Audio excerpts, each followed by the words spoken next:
Hi, welcome to the Remember to Live podcast. I'm your host, Corinne Canty, a recovering corporate exec, coach, yogi, play advocate, mom, and all-around life enthusiast. I've walked the path of burnout and missed opportunities. But here's the thing, I found my way back to living. And I want to take you on that journey too. Tune in weekly for life design tips, authentic stories, and inspiring conversations with those who've chosen to live without regrets. Let's ditch the shoulds and have-tos and remember to live now. So get cozy, grab your favorite warm drink, and let's embrace our big, full, no regrets lives together. Hello, hello, hello, my friends. Welcome back to the Remember to Live podcast. I hope you have been spending your time being more present in your life. I am so excited for this week's episode. I get to share with you Aurora Archer. She is CEO and founder of the Opt-in. She leads a mission to reshape the future of work. And as an Afro-Latina with 25 years experience across retail, technology, health, and media, she's a courageous, transformational leader. She is doing the work to change the work culture. Fluent in Spanish, a first-generation Syracuse University graduate, recognized in Working Mother magazine, and hosts the Opt-in podcast. Even more than that, she's just good energy and an amazing human to know. We had a great conversation today about what it means to be a creative being, what it means to honor where we are in life, to create community, to do the work, to be who you're meant to be. So grab your favorite warm drink and something cozy and join us for this conversation. Hello, hello, hello, my friend. I am so excited to have you on the podcast today. We have so many amazing conversations just in life, about all the things. About all the things. I am beyond excited. Thank you so much for having me, Corinne. I feel like every conversation we have, if I'm being truthful, is kind of like a podcast. Yes. Because we go deep, we go up, we go down. And so I just couldn't be more thrilled to have this opportunity to chat with you live. Yes, yes. And be able to share the world, let the world in on our beautiful conversations. So, yes, as you know, in everything that I do in life, we're going to allow ourselves to get present so we can really be in this moment together. So let's just take a deep breath and breathe into this experience.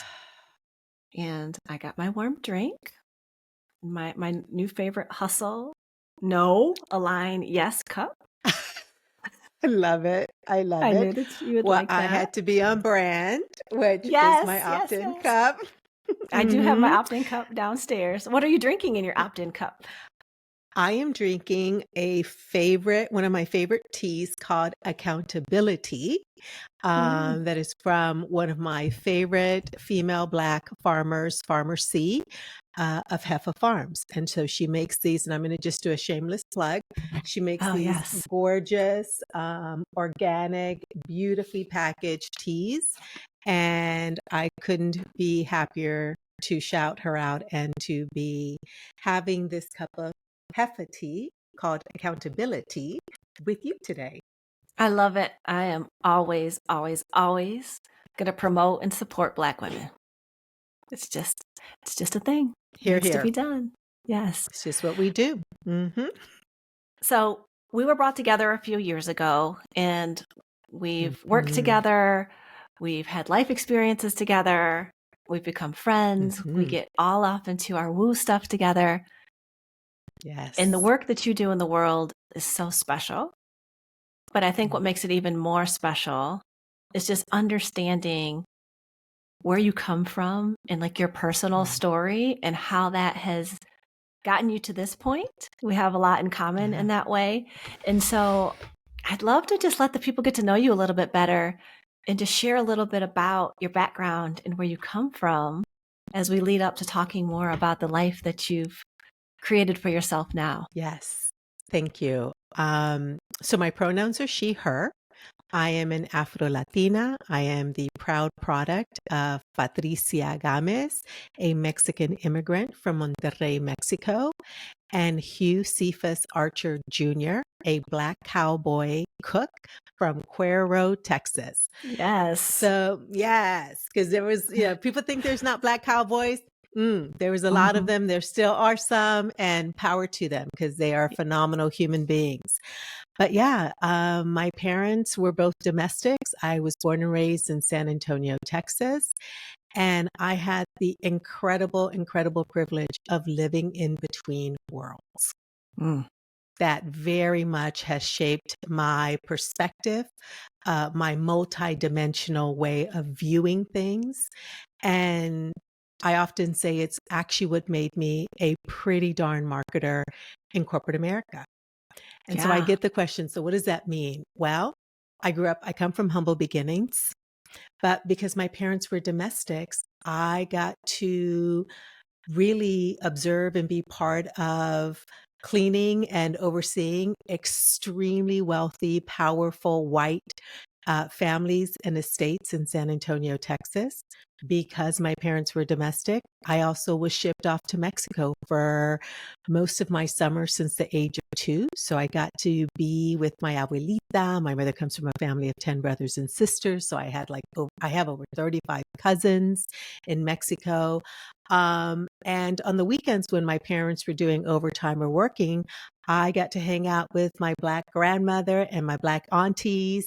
And so I just, my childhood was rich. My childhood was rich in experiences, in a tapestry of colors, of cultures, of language, of food, of religion.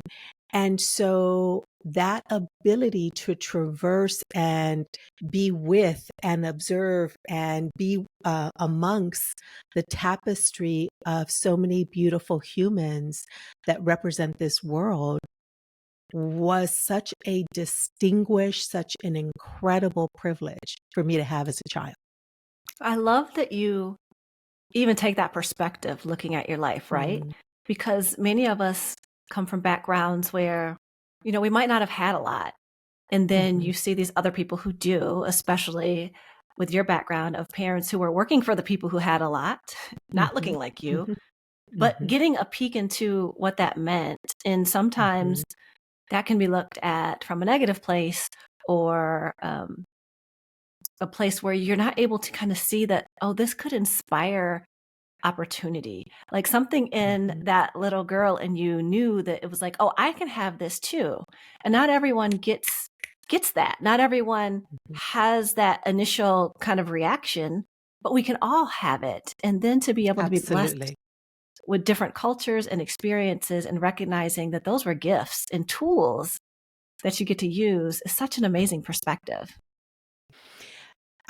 Absolutely. And so I think one of my values, and I think this was very much my father, was the value of exposure. And so I think I've always viewed those experiences like I got the privilege of being exposed. I got the privilege of leaving my immigrant and East Side and Barrio neighborhood, getting on the Via Via bus in San Antonio, Texas, and going into these beautiful, lush, rich homes. And my parents saying, and this can be yours too. And so one of the things I often share is that our parents, our grandparents, and our ancestors, they have been spell casting for us for generations. They have been spell destining for us for generations. And I think that is so powerful. I mean, I think about the prayers and the blessings that my abuelita, my grandmother, my aunties, my tias all showered on me and my sister. And I'm like, wow, they were spell casting. Yes. They were imagining and defining that destiny well before I even got there. Oh, and I love that. It reminds me of the conference that I was just at in January, and one of the speakers talking about how our ancestors came through the back door so we could walk in the front and live these experiences. Now, this was a conference, as you know, full of women who are entrepreneurs and millionaires and multimillionaire entrepreneurs, but recognizing that like there are people who have paved the way. And I think that sometimes we forget that, and we forget that even though we may not be able to see our guides and our ancestors and all of the people rooting for us, that we do have this support system that's constantly pouring into us. Absolutely. Absolutely. And not to get too woo-woo very early on, while we may not be able to see them because we are energetic beings and so are they're right here. Right. They are rooting and cheering for us when they were walking in earth suits on this planet, and they are cheering and rooting for us in the energetic state that they exist in today. Yes. Yes, they are. And I want to, this kind of is a good segue. I want to talk a little bit about something that you and I both have worked on and are still in the process of working on, unlearning. So when you come up in families that may not have had a lot and everybody around you just worked hard, like that's all you did is you got up, you worked hard, you paid the bills, and you went to sleep, and you start building, as you said to me before, productivity as a core value, that if you're not feeling like you're being productive, and productive not in the healthy, balanced way, productive in the I got to be going, going, going. I can't sit down for a minute because then I'm being lazy and I'm not doing the work way. And when it becomes a core value and like that's how you see yourself as being valuable, while that's also destroying your health and making it hard to find happiness in life. Can you talk a little bit more about that journey? Sure. So, very much a work in progress, as you well know. I don't believe that our work in that arena of growing and learning is ever done. I actually think it's one of the major assignments that we have in our lives is to continuously grow and learn. And that learning is not only what are we learning that's new, but what are we actively, intentionally, and with consciousness choosing to unlearn. And productivity is a huge one. Right? Yes. You mentioned that our ancestors paved the way for us to be here and to create the lives, the extraordinary and exceptional lives that we all want for ourselves and each other. And a lot of that was paved through a tremendous amount of sacrifice, a tremendous amount of work, lots of tears, lots of servitude. And so for me, as someone who is a child of domestics, my last name is a plantation name, that is very imbued and embedded in my psyche and in my DNA. And it is something I've had to be so conscious of arriving at a place where the value of who I am is no longer connected to the productivity or the bushels of cotton I put into the basket. And that has been hard work. And it has been a combination of therapy, of somatic healing, of community of Black women, women of color, Latina women, of guides, hypnosis, to really unprogram myself from traits that no longer serve me. And I'm here for it, right? And sometimes we don't think about, lots of times I'll be in a room and I'll be the double only, right? The only Black woman, the only woman. But there's another double kind of living beneath that I think you just pointed out. Not only do many of us come from the generational influence of that being implanted in us, right? Like the hardest worker lives. Like the hardest worker may get a little bit more reward. But on top of that, in our modern culture, in our modern society, like hustle and grind is an honor badge, no matter what your background is. Like it's like work, work, work, produce, produce, produce. So you take the historical context that our families come from, couple it with the modern day hustle grind culture, the consumerism, just that we're always supposed to be producing and consuming. And no wonder we're getting burned out. No wonder we're getting sick. No wonder it feels like such a struggle sometimes. Yes. And I'm going to add a fourth dimension to that.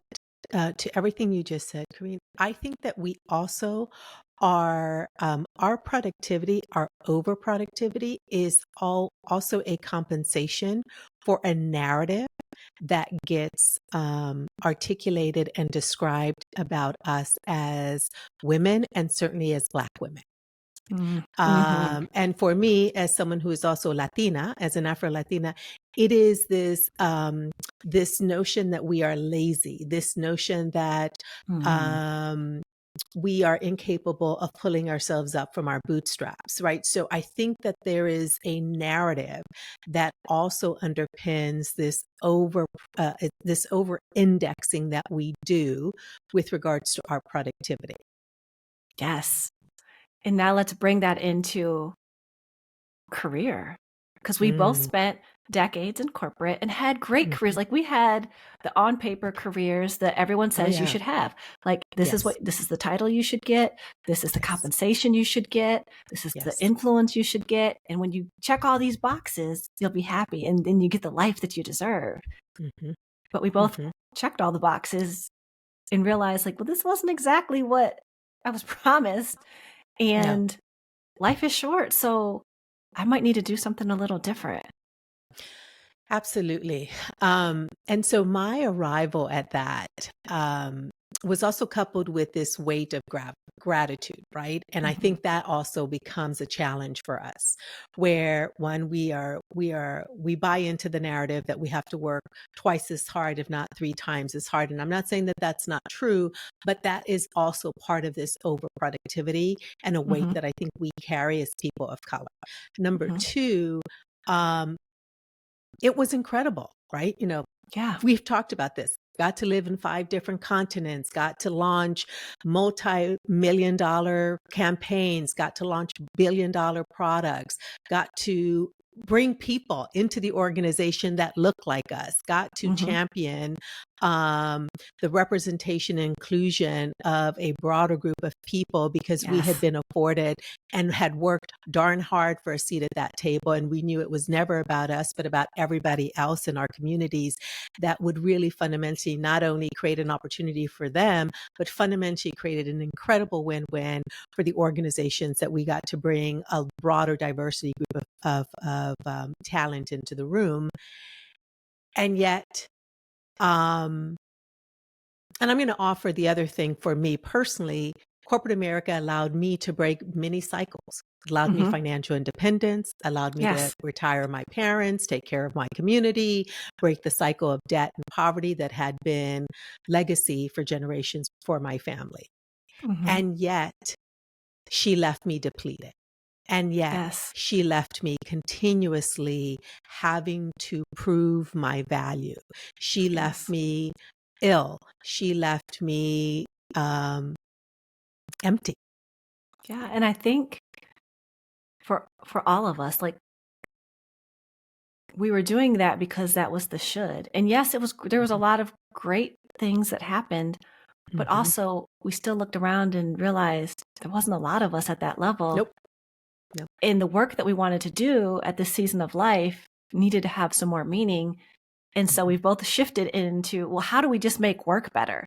Because Yes. it's not that we don't think that you can have a beautiful, thriving life in a corporate environment, because not everyone's meant to be an entrepreneur. Not everyone's meant to be in Mhm. corporate. Some Mhm. people are artists, or some people want to, do traditional jobs that don't Mhm. get the credit that they should. Like, I want to Absolutely. know people who know how to build a house. I want to Yeah. know people who know how to build things and make things with their hands, even though we don't lift those people up in society enough. I want people teaching the children that love teaching and do those things. Like, Mhm. it's not just either or, Yes. but there was something in us Mhm. that contributed to being depleted. And that's because we had this little Mhm. calling of not wanting to only make an impact in the organization that we were a part of, but Mhm. wanting to step outside of the box and help Yeah. to break down the walls of the box. Yes. And for me, that was very much the catalyst. That was very Mhm. much the catalyst for creating the opt-in. At the Yes. opt-in, we're a culture strategy firm, and my fundamental goal is how do we reimagine what the workplace looks like, feels like, and imagines. And Yes. our goal with that is we've got to build some cultural competency skills. We've Yeah. got to build cultural competency skills in our leaders to future-proof them for now and later.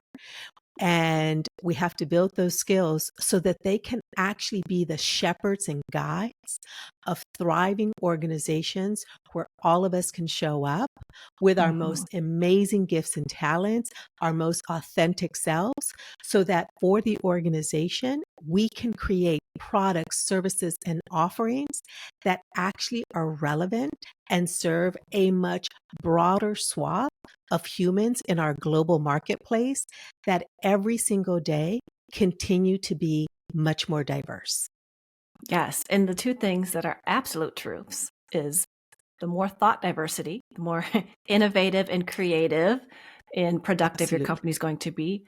But that has to be coupled with your people being well. If your people aren't Yes. well, the parts of their brains aren't even going to be on for them to do their best, for them to give their best work. So there's a lot of ROI being left on the table for A corporations who tremendous amount. still just focus on the way things have always been done, focus on the numbers more than the people.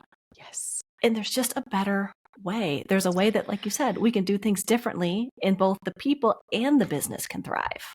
Yes, absolutely. And, it's one of the reasons why we've chosen to be a B Corp. We're a certified B Corp because I not only knew this and believed this when I was in corporate because I saw it. I created teams that did this, that could thrive, could be human. We could center our humanity and we could deliver impact to the bottom line. And as a B Corp, we believe that we can have a thriving planet. We can have thriving profits and we can have thriving people. None of those are mutually exclusive. We just have to imagine and show up and build skills and create and evolve our behaviors in a Yes. way that we center the humanity and the dignity of every single individual. And it's Yes. possible. It is so Yes. possible. You and It I have seen is. it. We have created teams where that is happening. It is unfortunate that we never existed in either peer groups or in boss employee relationships or with accountability to our boards where that actually was centered. And that's Yeah. what made the environments depriving and depleting and affecting our well-being. And it Yeah. doesn't have to be that way. Does not have to be that way. No. And I love the work that corporations are doing in the world and recognizing that there needs to be change and leading the way. And there are plenty of organizations out there that are doing the work. There's just a lot that need to catch up. A ton. A ton. But we are hopeful for you. We are hopeful for Yes. you because your people are demanding it. The new generation and the new workforce is demanding it. And quite frankly, the evolution of the marketplace, your consumers and clients are demanding it. And so I am hopeful. Yes. Because I think people are starting to wake up to the fact that we get to create the life we want. We do. We like so many things that have always been done the way that they've been done and we can't change them had to be changed during the pandemic. Like things that people said, well, we can't change this. You can't do that. That wouldn't work, wouldn't possibly work. And it did. And now they have And to it deal with the does. fact. Yeah. And now they have to deal with the fact that you can't just pretend it didn't happen and go back. Yes, exactly. Yes. Exactly. And I think it's that it's choosing to be empowered. It's choosing to stand in our sovereignty. And it's choosing to do, I think, one of the most incredible things that has been stripped from so many of us, and particularly when we are stuck in the cycle of survival, is our imagination. Yes. We are creative beings. And I say that to anyone, not just if you are sitting in a creative role where you are designing or you're an artist. All of us, every single one of us is a creative being. And one of our most incredible assets and tools is our imagination and the power of our imagination to redesign our world, redesign our workplaces, and redesign the lives that we want to live. The circumstances that I was born into was not at all the circumstances or the world that my parents imagined for me, that then allowed me the opportunity to imagine and propel for myself. Yes. The one thing I think we don't think about enough is that everything, like my mic, everything we're looking, everything in my room, everything in life came from somebody's imagination. Every new technology, everything that we create is all been imagined up. So the rules that we're living by can be reimagined at any point in time. Yes. It's one of our 4 core values at the Opt-in, because I believe it's that powerful. And you're absolutely right. Everything, every single thing in our world has been imagined. And so we get to imagine it. So what do we want it to look like today, tomorrow, in 20 years, and 50 years? And so many people get overwhelmed or intimidated by thinking about how big the change feels. Like the things that we want to see, the change we want to see in the world can sometimes feel so big and almost impossible, and like, oh, there's nothing little old me can do. But you can start with your own life. Like you can start with the small changes in how you live your life and what you imagine for yourself. Because not only can you start to change your life, but when you do that, you give those around you permission to change theirs. Absolutely. So one of the things I always say to folks, because yes, it can be overwhelming. Folks listen to the news. I don't listen to the news for that being one of the main reasons.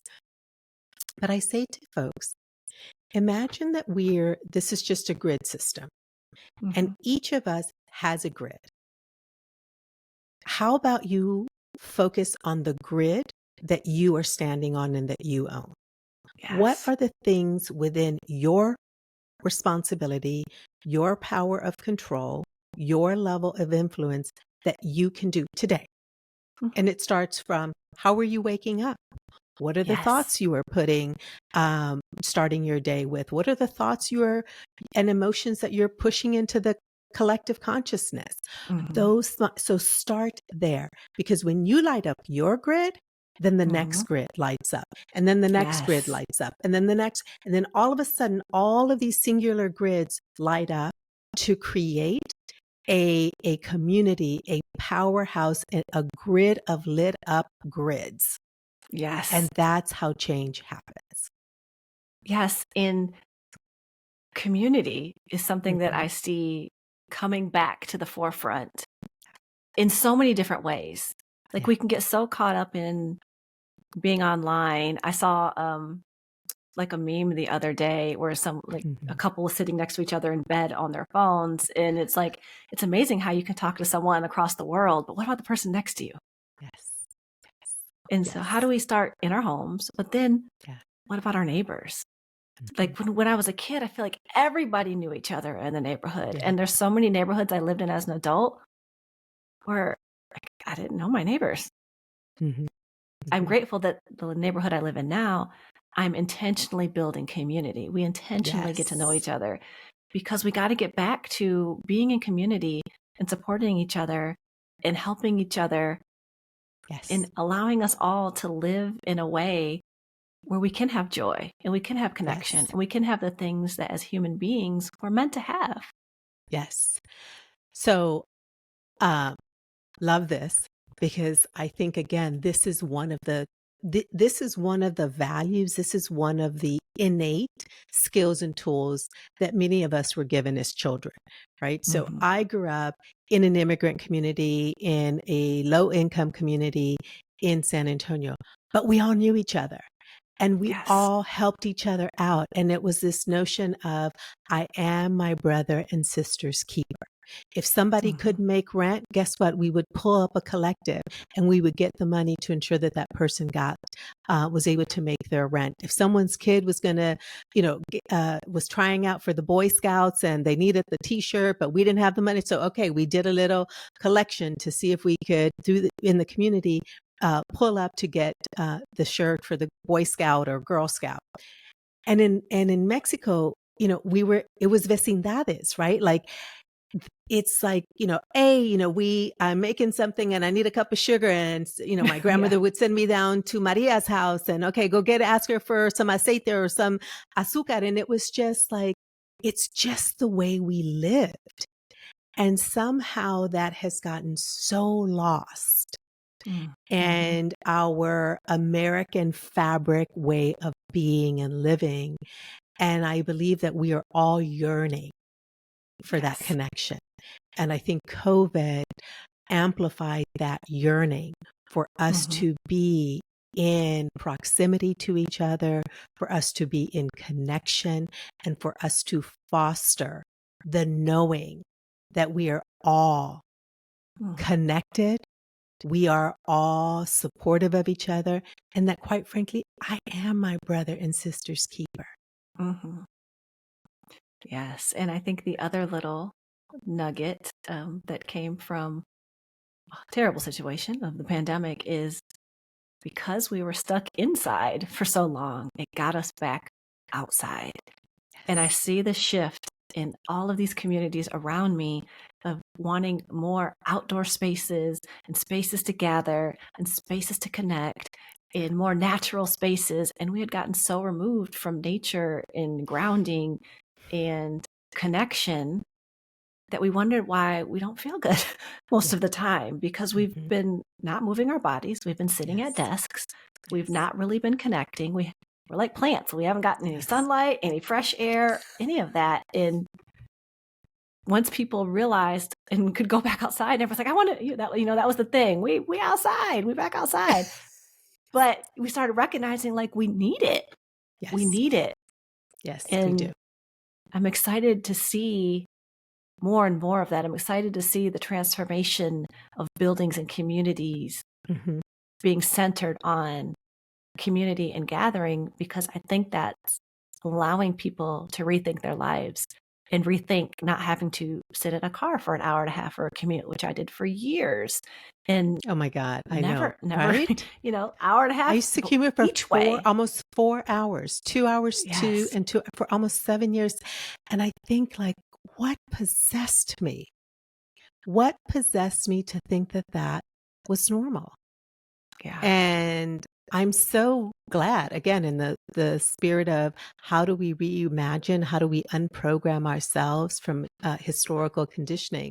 Hallelujah. Hallelujah to that. And thank you, pandemic. Yes, there was much tragedy that it brought, but I also believe that there were incredible silver linings. And my hope is that we continue to examine, reflect on those silver linings and leverage those to make different choices. Yes. And use it as leverage to find the silver linings in our own tragedies, like in our own valleys, in our own hard times, because we all have them. They all look different, smell different, feel different, but they're ours, and we're going to go through them. And even if you're not in one now, another one's coming, because that's just the cycle of life. But how do you reimagine how you experience even the hard times? Absolutely. So one of my favorite books is by Eliana Van Sant. Shout out to Miss Eliana Van Sant. It's called Value in the Valley. If you have not read the book, if it is not something you have had or known about, I highly recommend it, because it is exactly that. She goes through a swath of different stories. And the whole point is that we get to choose the story that we tell ourselves about the story or the experience that we are having. It is not that what we are experiencing is not difficult. It's not that it is not bad, but I get to choose how I allow that to be reflected within my system, within my thought process, and within my heart. Yes. You just made me think of a quick story. Yes. In relation to allowing. So way, way, way back in the day when I started my career and I was on the radio and I was a morning show host. During that time, I was a young single mother of 2 in an abusive relationship, struggling to just figure out how to exist in the world. But I did a little motivational segment on the morning show. And all I did was read from Iyanla's Faith in the Valley book. And I would have people calling in, not on air, because people call you even when you're not doing it on air. Yeah. And one morning, my program director sat in with me because my co-host was out sick. And he looked at me that day and said, "You're not doing what you're supposed to do. Do you see how you're touching these people?" And in my mind, I couldn't even imagine myself helping anyone else when my life felt like it was a disaster, when I felt like I didn't know what to do, when I was struggling to understand how to get out of all these situations that felt like they were trapping me. So I was just leaning on someone else's knowledge and sharing it because it helped me. But he saw me in that moment, but I couldn't see it. I couldn't imagine that type of life for myself. Fast forward a few decades, now I'm doing the work that I'm doing, helping people in their lives reimagine and recreate the lives that they really want, so they don't end up with those life regrets at the end, wishing they would have did all these things. And I recently sent him a note and said, I'm finally doing it. I'm finally doing it. I finally am allowing myself to see myself in a way that I wouldn't allow myself to see myself before. I'm allowing myself to not be afraid to be big and take up space and do the work and do it scared and stop worrying about the shoulds and what everyone thinks and just following that calling from within that I've always had, but I kept pushing to the side and replacing with the shoulds. Yeah. Yeah. That triggers for me one of my stories, and how beautiful that we both have had someone who saw us, who truly saw us when we could not see ourselves. That person for me was Bobby Arnold. Bobby Arnold is the only person of color, the only Black man I have ever worked for. Incredible leader. And we were doing a performance review. And he leaned into his chair and he said, "Aurora, you have arrived." Corinne, I could not, I looked at him as if he had two horns on his head. I was like, "What? Arrived to what?" No, I still want to be toiling and dragging and pushing and still feel this hamster wheel. What are you talking about? And he was trying to give me a mirror to myself. And at that moment, I could not allow the reflection of what he was trying to have me see enter me and my soul. Yeah. And so I think you and I have gone through that experience, and we want to gift other people the opportunity of that mirror. Yes. Through our stories, through the ups and downs and the magic of our stories, so that they don't have to take decades to step in front of the mic and step onto the stage and be their most brilliant, amazing, incredible, multidimensional, take up hundreds square feet of space. Yes.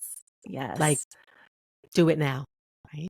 And that's why we coach, right? I'm constantly talking about the fact that we can't see our own face. We need mirrors. And it took me, a long time to get a therapist, get a coach, do anything. It's like, oh no, you just suck it up and keep it moving. Like, what do you mean? We don't do that in our culture. We're strong, we're tough, we're independent. But once I got a mirror, I was like, oh, wow. Yeah. And similar to you, like, I've been at this for a long time. And I say to folks, it's been over 20 years. Deliberate therapy, somatic healing, all the things, all the modalities. My God, I absolutely do not want it to take people, women of color, Black women, Latina women. I want to cut that time for you in half, if not by 75%, because you got things to do on this planet. You got things to activate. You have a humanity to support the evolution of. And, just like our ancestors paved the way, we have paved the Yes. way. And a lot of this in the healing of our traumas, Yes. the healing of our belief systems that no longer serve us, the releasing of that programming. Because quite frankly, I want the generations of now and yesteryear to not have to carry these challenges in quite the same way Yes. that we've had to. And I certainly don't want them taking as long, because we got to get to that thriving. We've got to get to that joy. Mhm. We've got to get to that restoration, and we got to get to that wealth and the closing of the economic gap a hella fast. Yes. And that's not something we're working towards. We deserve to experience joy now. Yeah. Like joy is the now. That's what life's Yes. about. And we're taught Yes. that you work towards it and it's a reward. If I just work these 40 or 50 years, I'll get to retire and have joy and relax and rest. Mhm. But those 40 or 50 years, that was your life. Yeah. That is life. Life's happening every single day. Life is only lived in the days. Like we can sit here and fret about yesterday and some mistake we made and lose sleep over it, but it's gone. And we can sit and worry about all the 1 million possibilities of things that could go wrong tomorrow. None of them have happened yet. Nope. So we're missing the joy that's waiting for us in this very moment. Yeah, absolutely. And I think that we are hardwired as well for joy. In the same way that we are hardwired for productivity, I think we are hardwired for joy. Yes. And we keep, to your point, we keep making an appointment with it in the future. And we have it right now. Yes. And when I think about Maya Angelou and I think about Toni Morrison, I think about these incredible women. I think about Dolores Huerta. Oh my God, she is living her joy now. And she is creating impact, but Dolores Huerta, I just saw her at an event. She's 93. And she's holding all of us to a high account, and she's doing it standing and sitting and basking in such joy and happiness. Yes. Yes. While you're sitting there stressing yourself out, because lots of times we create stress that we don't need. Yes. There are external things that cause us stress, but a lot of our stress is self-imposed. Your joy is sitting right behind you, twiddling its thumbs, waiting for you just to turn around and engage. Let me in. Let me in. Yes, it is waiting. I'm here for you. Yeah. Yes. That's just Let's take a moment. I know. Let's experience the joy that we have of being with each other in this moment right now. Yes. And I think that's what the beauty is of having an incredible sisterhood and incredible community, is reminding each other when we're not sitting and tapping into those moments and tapping into our innate joy and the beauty of the world. And I think you were speaking to being out in nature, like those moments. One of my biggest fascinations is trees. Like, how can you not look up at a gorgeous tree and see all of those branches and see all of those leaves and just not be in awe and think and have your heart just burst with the fullness of that? So, yeah. More joy, more joy. Yes. As soon as you said that, a train went by, and I take that as a sign from the universe of it. It's like, yes, I spent my whole childhood in trees. And it's like, oh, get back out, climb a tree, girl, climb a tree. It's like when we go for walks and I'm with my partner, Anthony, and I'm constantly stopping and like, oh, look up. I have so many photos of like looking up at trees. Yes. Because there's just so much beauty waiting to inspire us. Like we deserve to have awe in our lives. We deserve to have wonder, but you're not going to get it sitting at your desk. Like there's times to sit at your desk and work. Even if you're a creative, you're not going to get it just sitting there. You got to get out and experience things to be able to bring it back to your work, to be able to come up with those ideas, to be able to be creative, like you said, because we are all creators. We all have the power to create what we want. Absolutely. Absolutely. And and I also want to just do a shout out to we can choose to create from whichever seat in that moment serves us best. And Hmm. whether that seat is a seat inside of corporate, whether that seat is a seat in entrepreneurship, I think that that is also this a question I often get because having Hmm. sat both in corporate and in entrepreneurship, and one of the things that I share with folks is uh, you don't have to become an entrepreneur to have purpose. Yeah. I was filled with purpose my Hmm. entire career. It is one of Hmm. the reasons why I was labeled, oh, she's so passionate. Oh, she's so, Yes. emotional. She's so dog-hearted about stuff.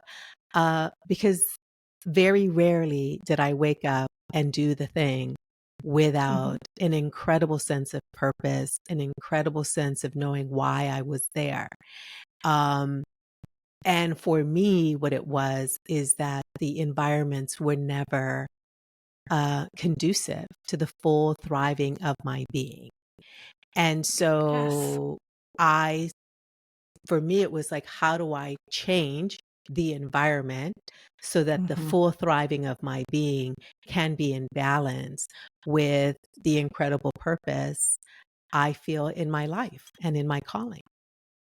Yes. And I think so many of us, like people ask that question a lot earlier. People come to me when they come to me for coaching. It's like, I need to find my purpose. I need to find my purpose, as if it's this thing out there, as if it's this thing waiting for you to do. No. And purpose is not what you do. Purpose is who you be. Your Yes. purpose is for you to show up as you on this planet, allowing people to experience you as your full whole self. And when you're Mhm. doing that, you will find the work that aligns with who you want to be. And Yes. that's how you fulfill your purpose. And like you said, that could be a corporate job. That could be building your own business because you see something you want to create in the world. That could be being a parent and just taking care of your kids. That could be learning a trade. That could be being a waitress or a comedian or Yes. anything. Nothing has to be traditional. There's no one set Mm. rule for success. Success is, are you living the life you want to live? Yeah.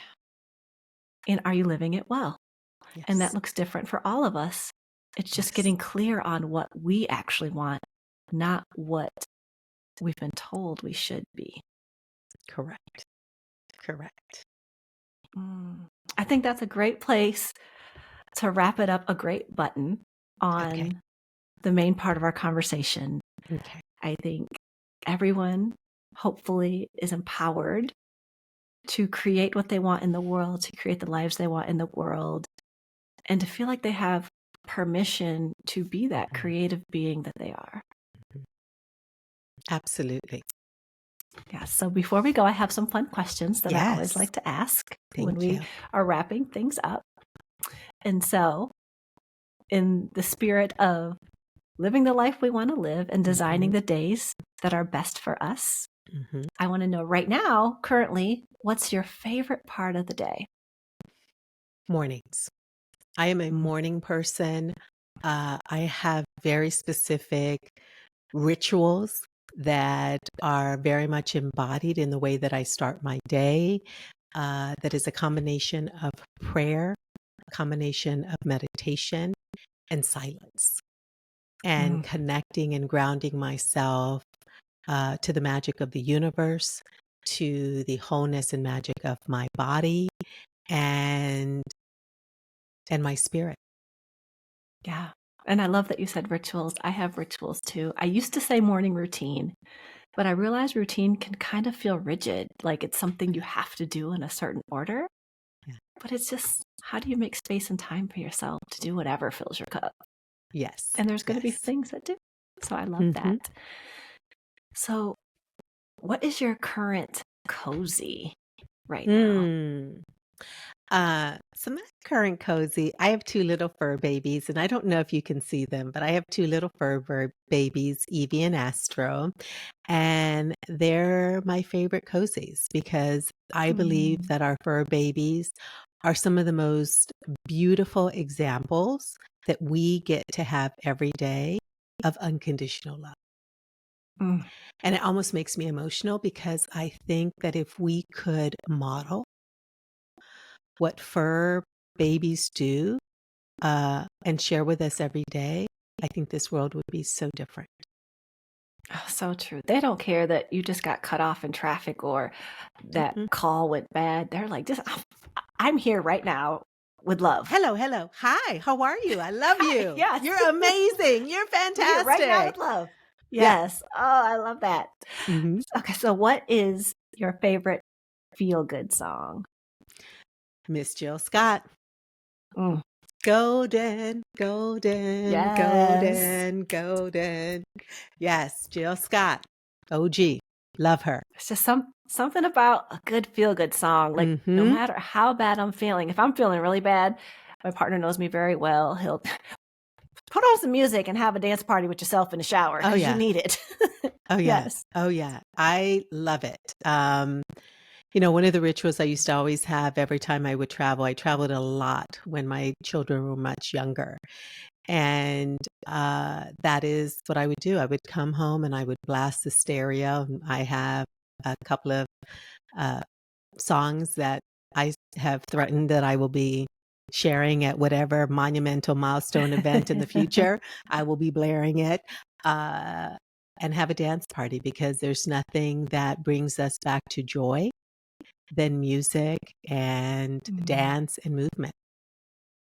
We all deserve to dance. We Yes, definitely yes, do. yes. So, what's one thing right now, Mhm. at this kind of midpoint that we're at in life, that you do for your 80-year-old self? Rest. Mm. Amen. So we talked about the fact that for both of us, unprogramming from that state of productivity. So I am that Mm. person, I am that corporate executive that slept 3 to 4 hours a night Mhm. for a huge Mhm. chunk of her career. Massive Mhm. mistake for those listening. Please do not ever do that. It is not worth it. There's not one piece of it that is ever worth it to your soul, to your well being, to your health. And so I relish in sleeping at least 8 Mhm. hours a night, and I relish Mhm. in rest and restoration. It is one of my core priorities, and it's a core priority because of what I've chosen the next phase of my legacy and the work that we do here at the Opt-in. And the second thing is movement and muscle building. Yes. I plan to be active, and we've had incredible legends like Dolores Huerta and Maya Angelou that were, they were kicking it and holding us accountable and Mhm. raising the bar to our humanity in their late 80s and 90s. And I don't know that I want to be all the way up into my 90s, but as long as I'm here, I want to be fit and strong and rested. Yes. Yes. That quality of life, and they don't teach Mhm. us that. And Mm-mm. it's sad because nobody taught our parents that. And so I'm watching the effects of not Mhm. sleeping, not moving your body, Mhm. not eating well with my mother right now. Mhm. And I want a quality of life. Like Yeah. however long I'm here, I want to be able to move my body. Yes. But if you don't move it, it's gonna stop moving on its own. So Yes. Yes. Yes. yes, yes to the movement, yes to the music, yes to taking care of ourselves and then getting the rest that we need.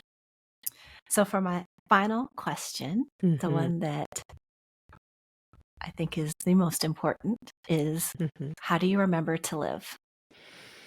Um, so I actually have a timer on my phone that Mm. goes off, and I don't know if you've heard it. It's gone off 2 times since we've been on Mhm. the podcast. I have a timer on my phone that reminds me to stay present, and I do a very small ritual where I literally ground myself energetically to the center and core of the earth, and I connect myself to the cosmos and the energetic field of the universe. And Mm. I do it every hour. And it takes me 1 Mm. minute.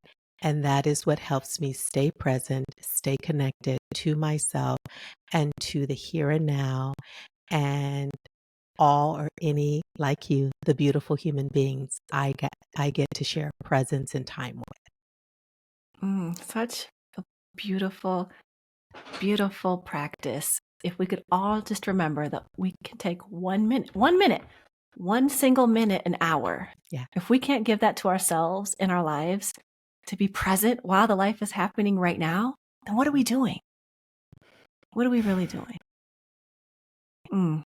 Thank you so much, my friend. For those who want to connect with you, get in touch with you, find out more about the wonderful work that the Opt-in is doing, how can they reach you? So folks can find me at Aurora Archer on LinkedIn. And please follow, please share, and find us at theoptin.com. And that's Yes. theopt-in.com.